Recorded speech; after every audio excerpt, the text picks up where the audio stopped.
नमस्कार, मी विशाल परदेशी. सुप्रभात. या बुलेटिनमध्ये आपलं सगळ्यांचं स्वागत. सुरुवात करूयात महत्त्वाच्या बातमीने. राष्ट्रपती पदाची निवडणूक जिंकल्यानंतर आज द्रौपदी मुर्मू देशाच्या 15व्या राष्ट्रपती म्हणून शपथ घेणार आहेत.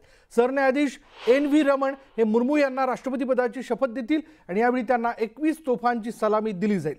सकाळी 10:15 वाजता संसदेच्या मध्यवर्ती सभागृहात शपथविधी समारंभ होणार आहे आणि यानंतर राष्ट्रपती म्हणून त्या देशाला उद्देशून पहिलं भाषण करतील. या सोहळ्याला मावळते राष्ट्रपती रामनाथ कोविंद, उपराष्ट्रपती व्यंकय्या नायडू आणि पंतप्रधान नरेंद्र मोदी, त्याचबरोबर लोकसभा अध्यक्ष ओम बिर्ला, केंद्रीय मंत्री, खासदार उपस्थित राहतील.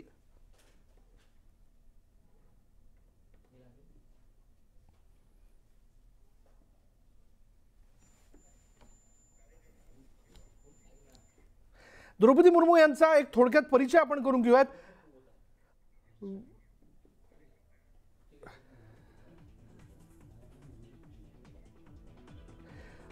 सकाळी 9:25 द्रौपदी मुर्मू या राष्ट्रपती भवनात पोहोचतील. त्यानंतर सकाळी 9:50 त्या संसद भवनाकडे रवाना होणार आहेत. सकाळी 10:03 त्यांचा ताफा संसद भवनात पोहोचेल. सकाळी 10:10 सेंट्रल हॉलमध्ये त्यांचं आगमन होईल. सकाळी 10:15 शपथविधी सोहळा पार पडेल.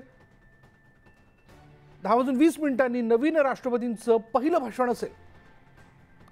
सकाळी 10:45 त्या राष्ट्रपती भवनाकडे रवाना होतील आणि 10:50 राष्ट्रपती भवनात या सगळ्या सोहळ्याची सांगता होईल.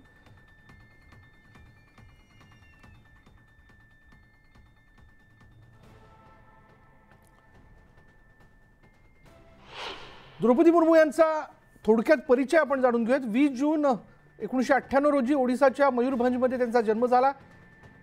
1997 मध्ये रायरंगपूर नगरपंचायतीमध्ये त्या नगरसेवक झाल्या. त्यांच्या राजकीय कारकिर्दीला त्यांनी सुरुवात केली. 2000 आणि 2009 या कालावधीत त्यांनी रायरंगपूर मतदारसंघातून भाजपचे आमदार म्हणूनही काम केलं. 2002 ते 2004 या काळात त्यांनी भाजप बिजू जनता दलाच्या सरकारमध्ये मंत्री म्हणून काम केलं.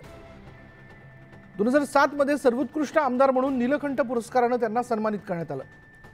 तर 2010 आणि 2013 या कालावधीत भाजपच्या मयूरभंज जिल्हाध्यक्ष पदाची जबाबदारी त्यांच्याकडे होती.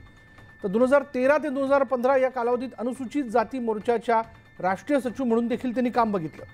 तर 2015ला त्या झारखंडच्या पहिल्या महिला आणि आदिवासी समाजाच्या म्हणून राज्यपाल झाल्या.